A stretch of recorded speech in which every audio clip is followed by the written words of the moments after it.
Is Klaus Ditzen, who will speak about SMILE, a new femtosecond laser treatment for refractive surgery. Thank you, Jerome. I had the honor to speak about this topic this morning. So it is the SMILE procedure, a new femtosecond laser procedure to treat myopia and astigmatism, not presbyopia and hyperopia. This is done at the moment only for the card size with the Visomax. It can be used for high precision incisions, LASIK flap creation called flex, etastomal ring to do the pocket for a channel for impacts like the camera lens or the rainbow, and SMILE, small incision lenticle extraction, especially for high myopia more than -6 diopters. The lowest correction is done with -1. Here you see a new corneal interface concept.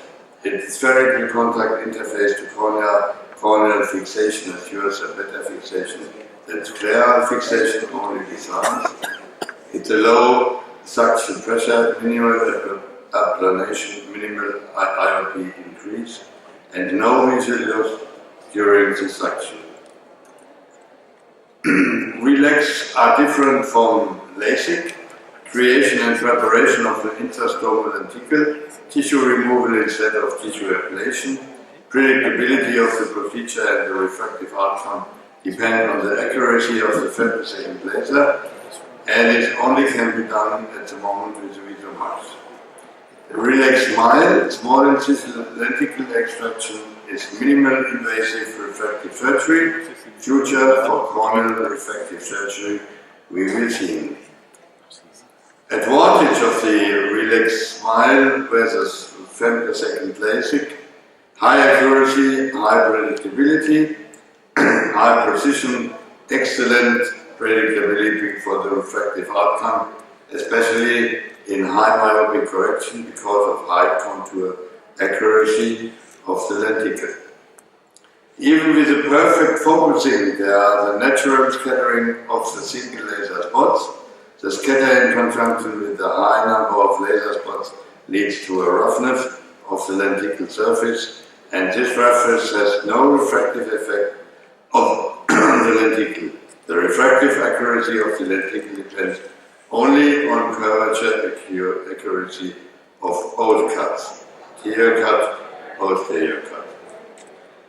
The lenticle extraction through a 3 mm side cut, increased safety and stability in high myopes up till -14, less biomechanical leaking. Of course, all the biomechanical influences it is just looking for. Low pain and quick post-op recovery, suitable also for dry eyes. And now I hope it will go. No.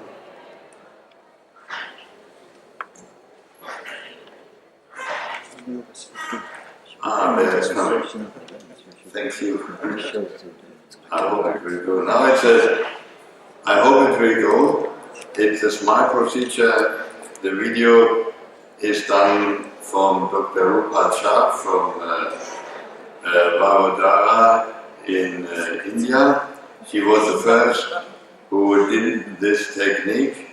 Now you can see it here in the laptop. I don't see it, but here you can see it.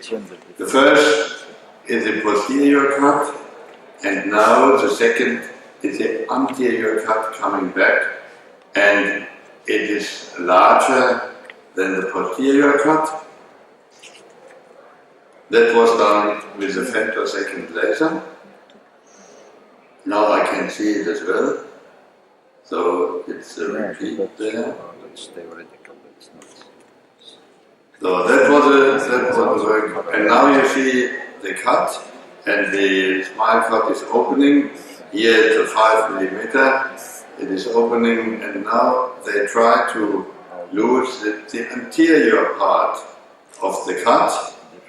and the anterior part is larger than the posterior cut, and you have to look that you take off the whole tissue from the back side of the flap and the anterior side of the flap you want to take out. And now, losing the posterior cut,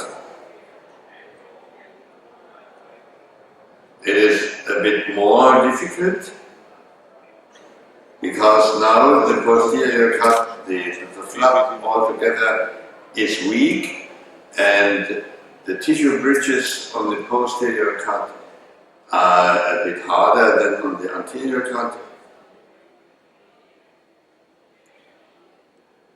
Now it lasts a bit long, but it was one of the first videos she has done, and she is really the pioneer of this technique. Congratulations. And now you can see here that is now coming on the posterior part, and now she needs not a sharp edge, a blunt edge, to go in the periphery, to take off the posterior part from the surface.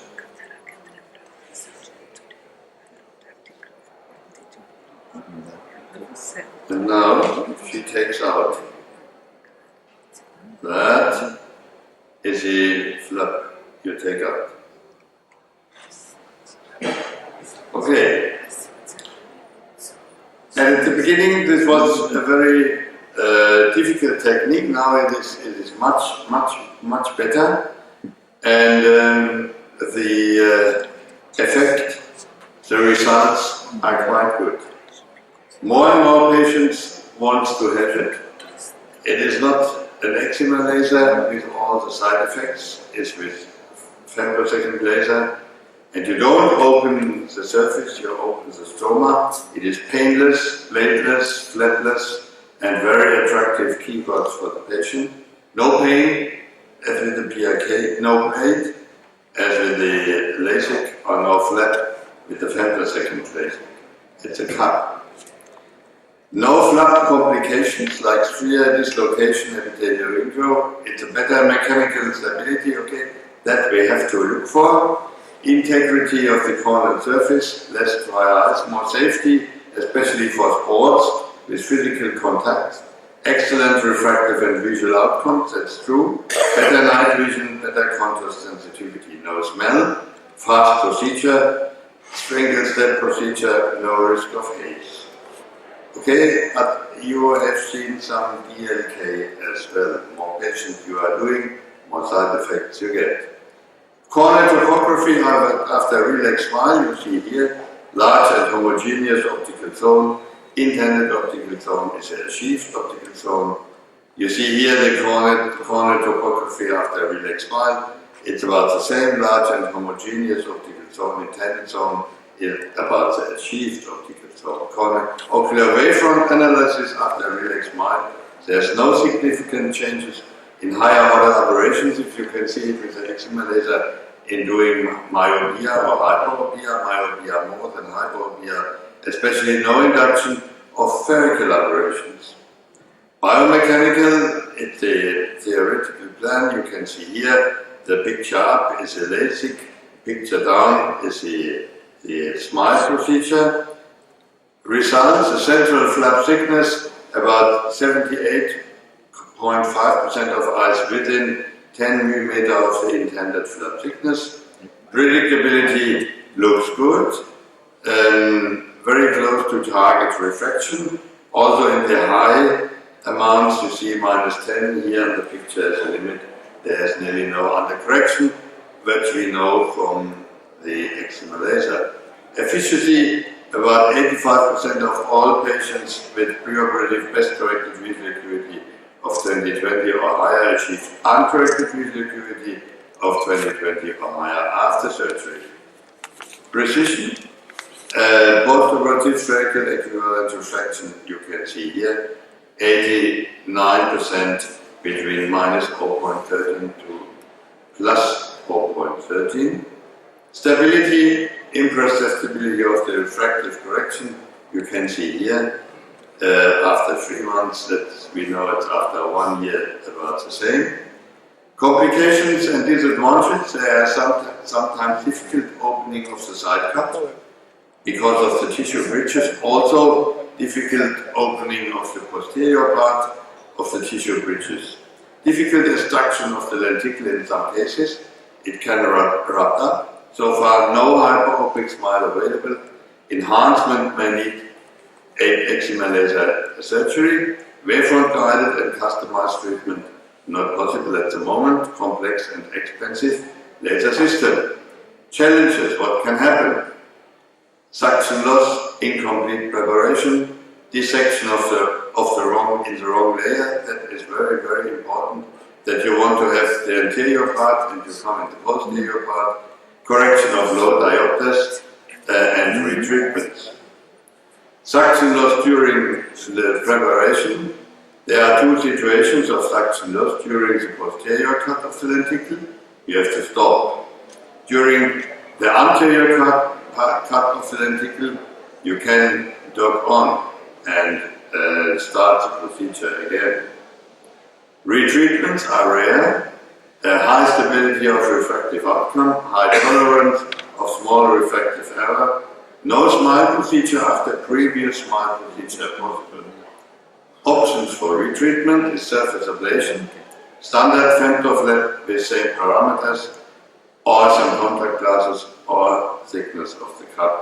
Circle procedure, you have to cut out the whole flap and cut and do a new eczema laser. Summary and outlook. Relaxed smile is minimal invasive refractive laser surgery, painless, bladeless, flapless, fast. Excellent clinical benefits, equal outcomes concerning safety and efficiency, high predictability, especially for the high myopic corrections, in opposite to the eczema laser surgery.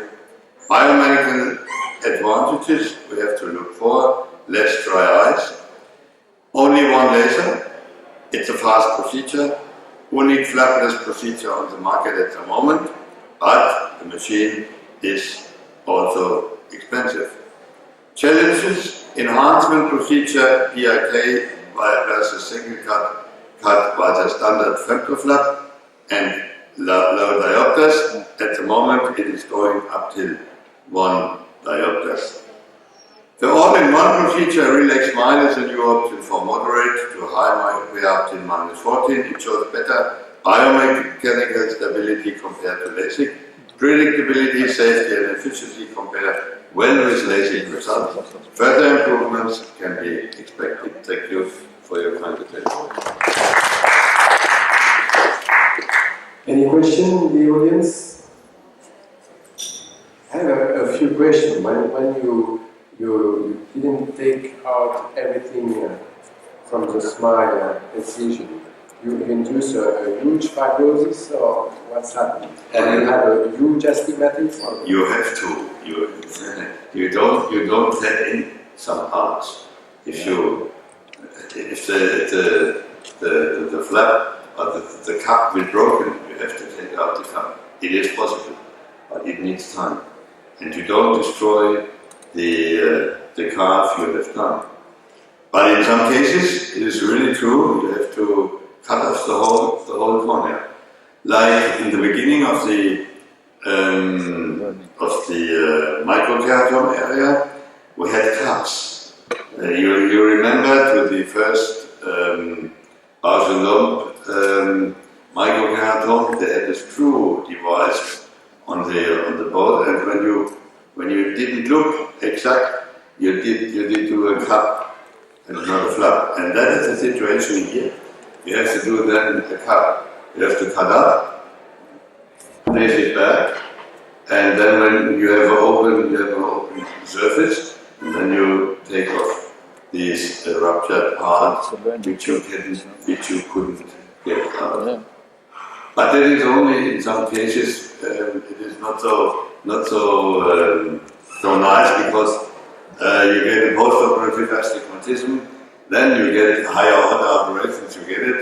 You don't need the suture, you take a contact lens over, but nobody wants to have a situation like that. You know, Yeah, please. one question. Yeah, What just treatment, go on the what treatment do you use after the procedure? Because in our experience, the corrective visual acuity is longer than with femtosecond. What treatment do you use after the procedure? Treatment. Well, what's the treatment after the procedure that you use?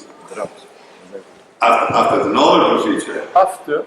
or after this No, after interrupted, the relics. after this interrupted Yes. procedure, contact lens and antibiotic eye drops and Corticosteroid? drops for dry eye. No suture. In your experience, the uncorrected visual acuity is longer than. Yeah, visual acuity lasts longer. Okay, but that is very important. In LASIK, you can see visual acuity next day it's about 20/20 in a lot of cases. In the SMILE, next day, in the average, not 20/20, but you have to send it to the patient before and then it comes after about 2 to 3 days. Yes, please. Go to the mic.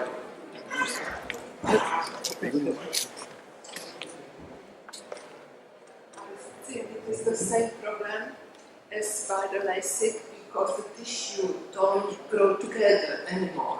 Because after LASIK, when you perform superficial ablation, so the epithelials in the cornea grow together, but not after SMILE. That's true.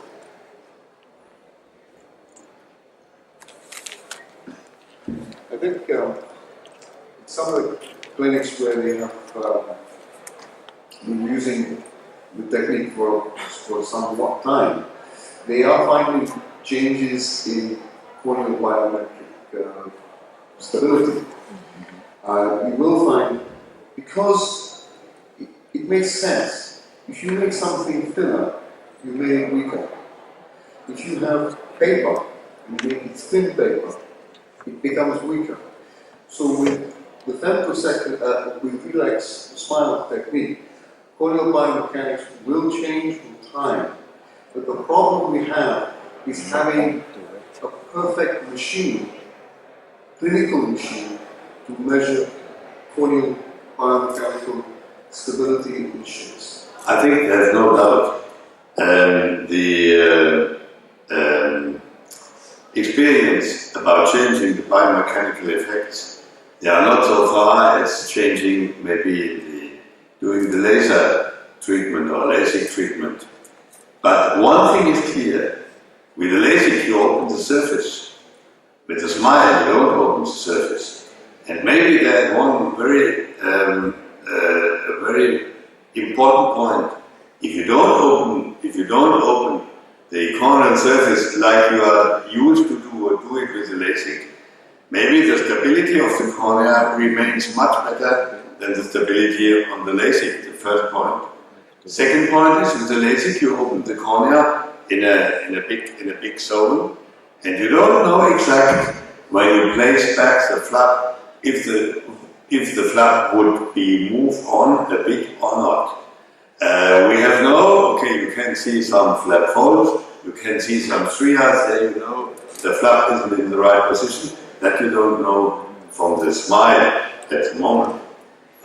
You have no, on the other side, you have no ruptured cup as you may have it in the SMILE procedure, that you have only in the LASIK, the hardest point is if you have a cup procedure, but this cup you can replace, you can have a suture. In the SMILE, you have no suture. You can have a suture when you cut it off. But there, I think, again, there's a very, very big difference between all these LASIK or all these laser procedures we know.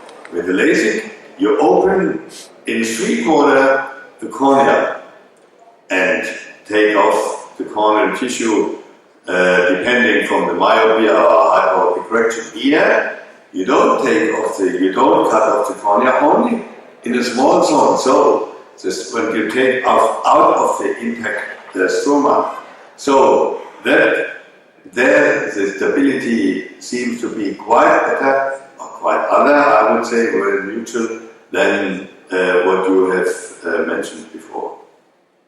Well, I think that you cut the stroma anyway.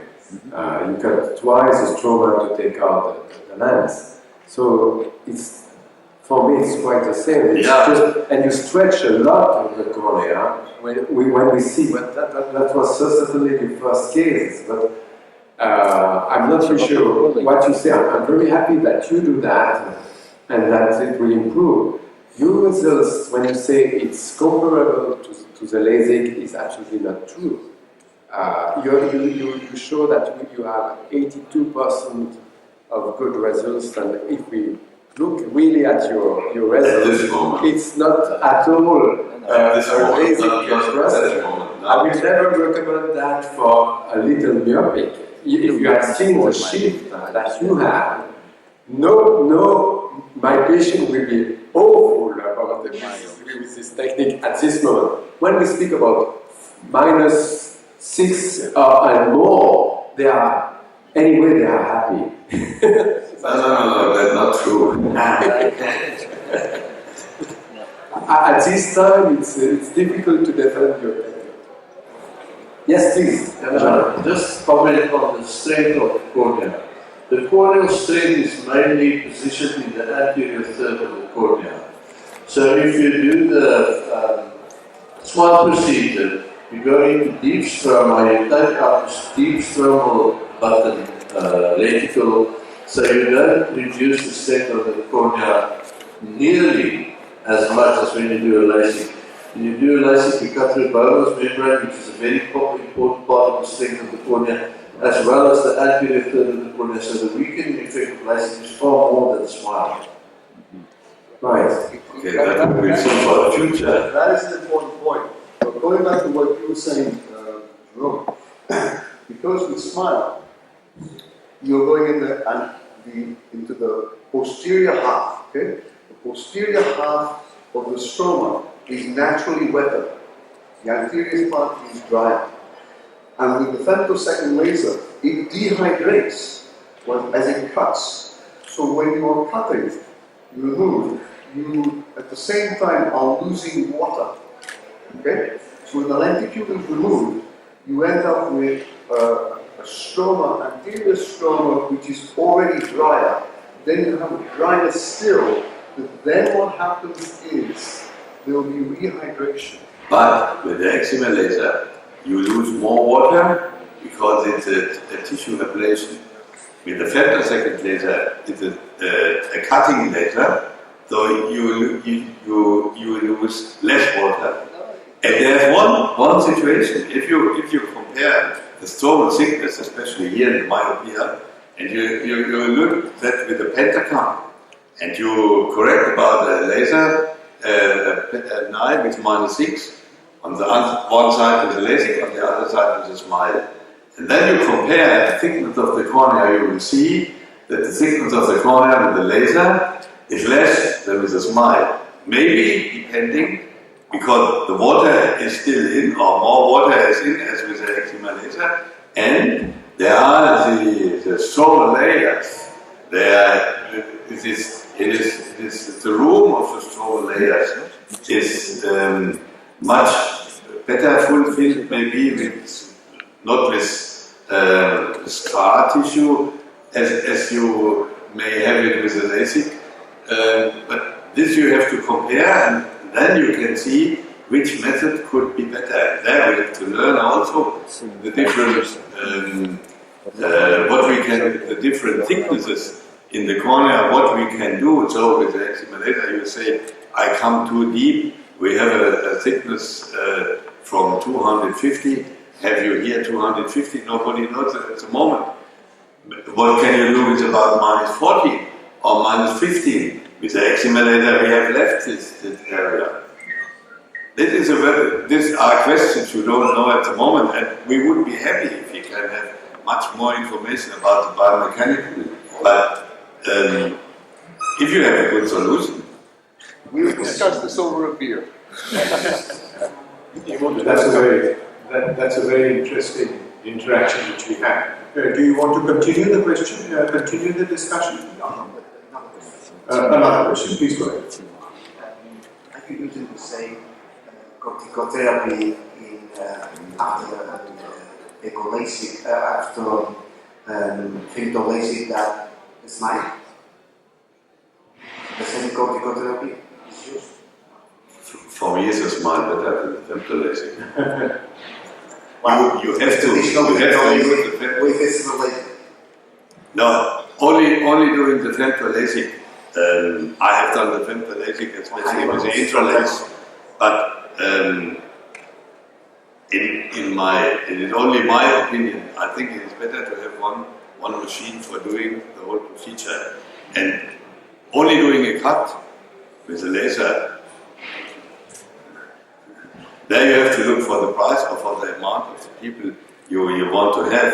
There are surely a lot of advantages doing a femtolasic in opposite to a mechanical microcarton, but when you are doing a good expert in the mechanical microcarton, I think you can do the mechanical microcarton as good as femto, as the laser with the femto microcarton.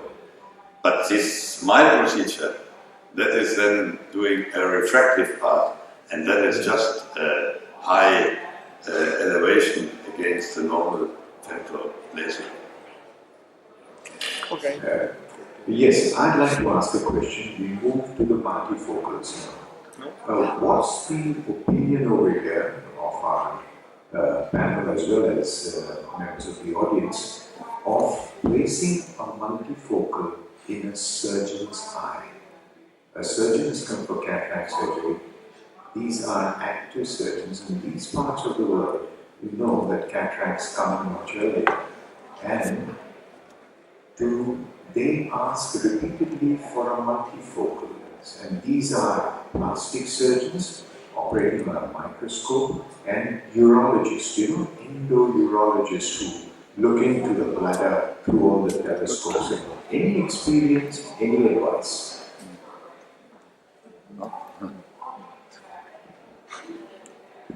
It's very easy. Don't. If we look at the results, comparing an ordinary, easy, spherical IOL with a multifocal or a complex optic IOL, whether toric or multifocal, your optical quality is just not there. It's as simple as that. It scares me. And how can I be so categorical? Because, and I will talk about this in the session this afternoon, when we have spherical IOLs, where we use the Presbymania, and we get some strange results, because not only are we improving the near vision, but we are also improving the distance vision.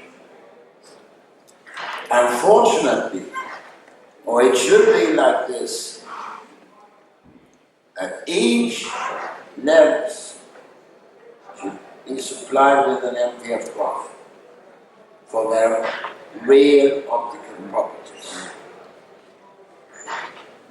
I think that the question is quite correct. Nobody will put bifocal or trifocal lenses in your eye, and even we have a lot of wedge maker, and I don't think it's a good idea. But on the contrario, on a presbylasic procedure, surgery, we know a lot ophthalmology surgeon who has done the procedure. And I have a lot of watchmakers who has done the procedure, and they are very happy, and they working all with this monocular system to do the watch, and they are very near all the time, at less than 30 centimeters, and they are quite happy people. So I think I will be more confident with presbylasic than with bifocal or trifocal lenses. Yes, please, John. This is a very tricky question, because number one is, if you just look at it like Klaus said, the vision quality is definitely slightly reduced than what it is normally. But there are two parts. The one is, does he really need 6/6 vision to do what he's doing? I have a colleague who's an ophthalmologist who's got high cylinders in both eyes, who does surgery without glasses, and he never ruptures a capsule. Because for him, the illumination is so good that he can see so well that he doesn't need 6/6 vision for his ability to operate. The other thing is, what is the illumination when you look through these endoscopic surgical systems? If the illumination is good, you may well find that this doctor will, with a near vision of 0.7 or 0.8, J1, J2, will still be able to do the job. So yes, it's true, the quality is down, but it doesn't mean that I will always say no. It depends on his personality and on the illumination, everything. Yes, please. I have very good experience with stomatologists because they are very happy with multifocal lenses. I have done it on several of even my colleagues in my age because they have very high illumination, so contrast angles for them makes nothing. But when it is low illumination, they should have problems. So it depends also on profession. Which is the profession you said? Stomatologist. Please, doctor. Oh. I have a comment about a very nice video for a retinal point of view, a surgeon retinal point of view. It's a Miyake video where he shows when he has to take out the membrane of the retina, and he never can focus the retina because he has always a bifocal system. I don't know if you remember this video? Well, I can tell you that I remove membranes from people's eyes almost regularly, you know. And, with my multifocal glasses that I wear, but to do the surgery. But I'll tell you one thing, through operating on multifocals, not only on a multifocal, but on a cornea which has also been treated with LASIK surgery done about 15 years ago, and now having a multifocal, and now doing a retinal surgery, I can tell you it can be a little disturbing, but all the same you can pull it off. You can pull it off. Yes, but also remember what Katie Nether was saying. These are all video games, are improving things. And all of these are just the same, but these are real video games. You are going in with an endoscope, well lit up, everything's under control, press button technology. Do you really need super stereo visual acuity? No. Because you are going by hand-eye coordination. You are not looking for perfection, you are not looking for fine detail, because the systems are becoming more and more automated. Think about it. This is why I think now it's really Star Wars technology. Yes, that's what it is. You don't need super vision. Well, we've had some talks, and I think me not being a member of your group over here, but I decided to sit in over here for the whole morning with you all. I think it was enlightening, wonderful spirit shown by each one of you all over here, and I'm sure a big thank you from iAdvance and the Bombay Ophthalmic Association for such a lovely meeting that you all have organized over here. Thank you very much. Thank you very much.